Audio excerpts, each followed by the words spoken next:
Integrate blended learning science lesson with teacher Delvi, Primary 6, Kalam Kudus Christian Primary School, Pontianak.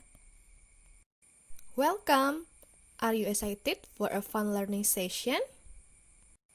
Make sure you have the following before we start.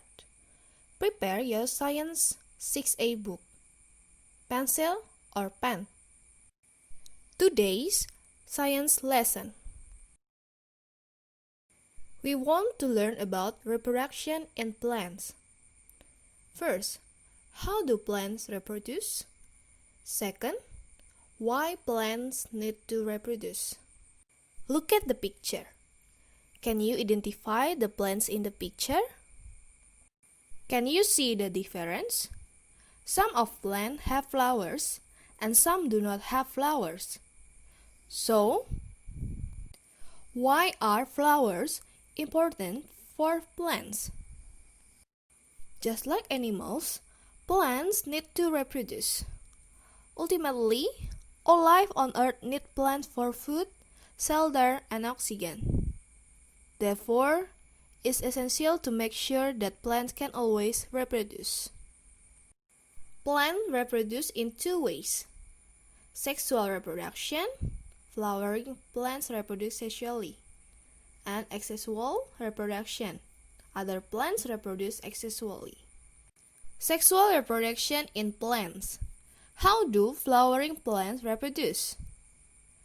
Look at the picture.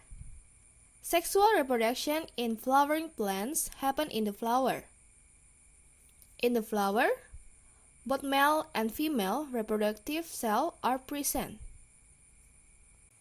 These reproductive cells are called gametes. Stamen.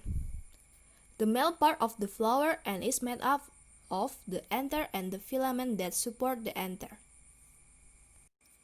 Pistil. The female part of the flower. The top of the pistil is called the stigma, which is supported by the style and ovary. Flowering plants need pollination and fertilization to reproduce. Pollen is a special powder-like substance which is found on its sticky stigma. When pollen is transferred to another flower, fertilization occurs and that produces seeds. The seeds are dispersed and they will eventually grow into new plants. Here is how it is done. What does a seed consist about? Mango or watermelon are examples of fruit with seeds.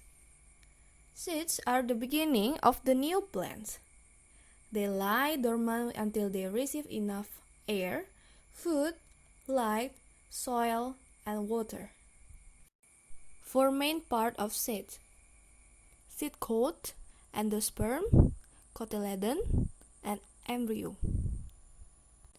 Based on the number of cotyledons, seed can be grouped into two: dicot versus monocot.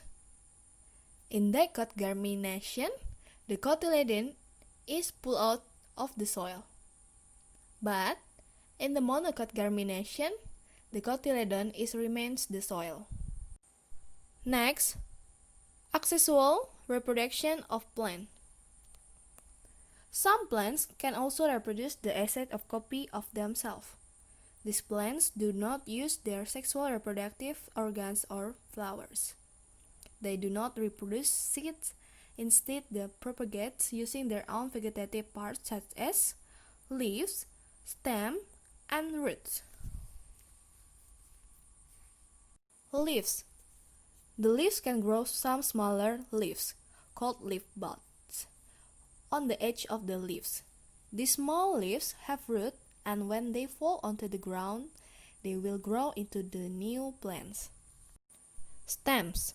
Some stems can grow in the ground. Potato, gingers, onion, and strawberry plants reproduce through underground stem. Three kinds of underground stem: tubers, rhizomes, and bulbs. Roots. The roots may become swollen with food.